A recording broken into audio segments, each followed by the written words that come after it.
12 weeks into his second term. CNN chief data analyst Harry Inton is here to run the numbers. Hello, Harry. Happy Sunday to you. You as well. Okay, so where are we with Americans and how they're viewing the economy? Yeah, so a CBS News YouGov poll came out earlier today, and I will just say, I'll put it in stark terms, I believe this is the worst poll that Donald Trump has received in his second term, and we can go through it, Jessica. Let's talk about the economy, right? Think the economy is getting worse. Back in November, it was 42% of Americans.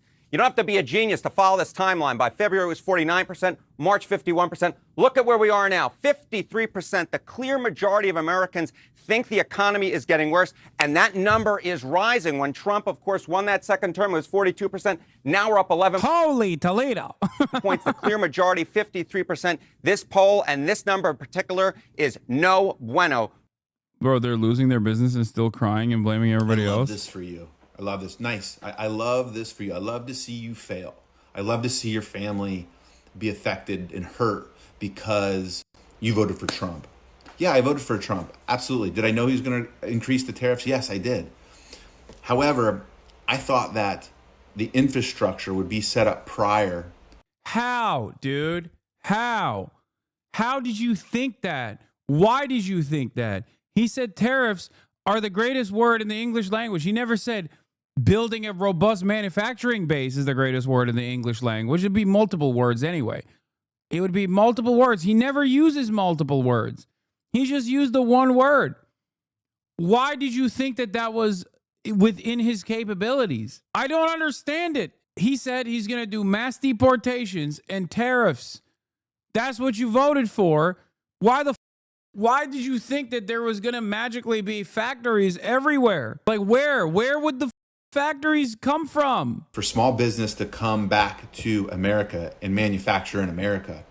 So to wish ill on someone and to love the fact that they're suffering, to love the fact that their family is being negatively affected because I didn't vote the same way that you did is f***ed up. It really is. It shouldn't matter. Anyone that enters my life, I'm going to judge you of who you are, how you are as a human being. Are you kind?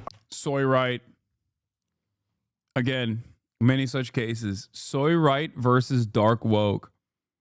Dark woke is like, love this for you. Your business is failing. I hope you can't feed your children. Soy right's like, how dare you? I'm doing a Bodies in Spaces. You don't understand. When I voted for the guy who said he's going to deport everyone that hurts my feelings to El Salvador, I was doing that in a woke way. I was doing that because I thought it would be good for America. Okay? How dare you? How dare you say that I voted for a fascist piece of It's really messed up, dude. Are you polite? Are you sincere? That's how. Yeah, okay, dude. You didn't vote for a polite or a sincere guy. You know, what do you mean? I judge you, not who you voted for. I've got far left-leaning friends. I got far right-leaning friends. It doesn't matter to me. I like you based on who you are.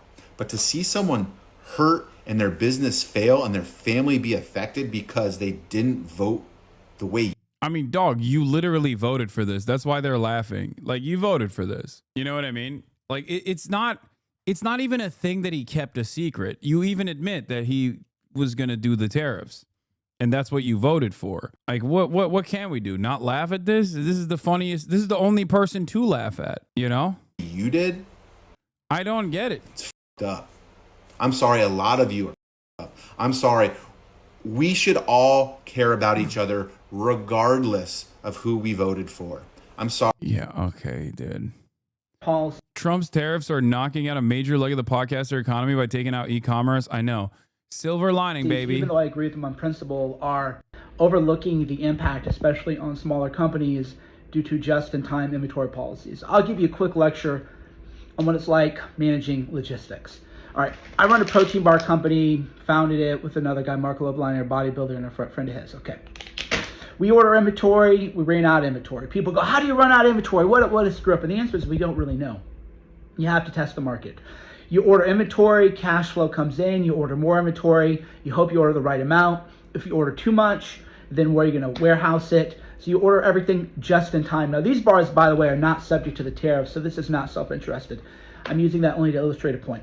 Okay, so what happens if you run a company like Bill Ackman flagged this, where he's investing in a company that's a cold brew company that's in Whole Foods, but your glass bottles come from China, your lids come from China. You have to order everything just right, because if you order too much, where are you going to keep the glass? If you don't order enough, then you're out of stock, then you don't have cash flow. So that on the individual level, everybody has to run their company this way. Everybody does. It's easy to say these people are whining, but no, you have to run your company this way, because otherwise you have too much cash flow tied up in the inventory, then you can't market, then you can't make payroll, then you can't make key hires. How do you hire a CFO if your money's all tied up in inventory? You have 1,000 different things you have to worry about with the company, and this point of view is not being looked at with the Trump administration. So for example, Apple is going to get exempted from the tariffs. These big companies are fine. NVIDIA, they're going to get exempted. But what about the cold brew company, right? What about the companies that are running just-in-time inventory rationally, and now they have these tariffs, they're going to get margin squeeze, they're going to go out of business? What really is going to happen? So Trump needs a e-commerce small business council. People with companies that are doing $50 million or less in revenue, this needs to happen immediately. Immediately, there needs to be an e-commerce council. Founders who are making $50 million. We need an e-commerce council. The podcaster economy is in shambles. Remember when I told you that this would also happen?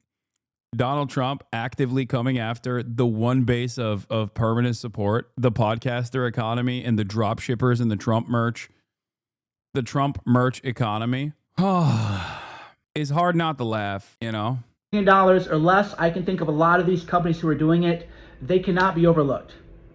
Breaking news. The Trump administration took steps towards imposing new tariffs on semiconductors and pharmaceutical products using a national security rule. I thought it was Don Quixote behind him too, chatter. I don't know. It looked like it could be. Like it's how Don Quixote envisions himself, right? Oh, this was really funny. Also, America would be better off if more people worked in manufacturing. 80% of Americans agree, 20% disagree. I would be better off if I worked in a factory. 25% of Americans agree, 73% disagree. 2% currently work in a factory. So it turns out that Americans just want other people's children to go to the factory floor. They don't want to do it themselves, which is so shocking to me. Oh my God. This is precisely the reason why I kept saying it's not the manufacturing jobs that Americans desire. It's the actual fantasy of having unionized labor that offers you tremendous benefits and a higher piece of the profits so that you can have a comfortable existence. We have jobs already in this country. Service economy jobs, for example. Lots of those jobs are gig economy jobs. The problem isn't that the jobs are gay or woke or not hardcore and hard labor. That's precisely the reason why I also kept repeating that many people that have parents that have worked in construction, or many people that currently in my community that work in menial labor, for example, construction jobs or factory jobs, don't want their children to work in factory jobs. That's kind of the American dream. The American dream is you break your back so your next of kin doesn't have to.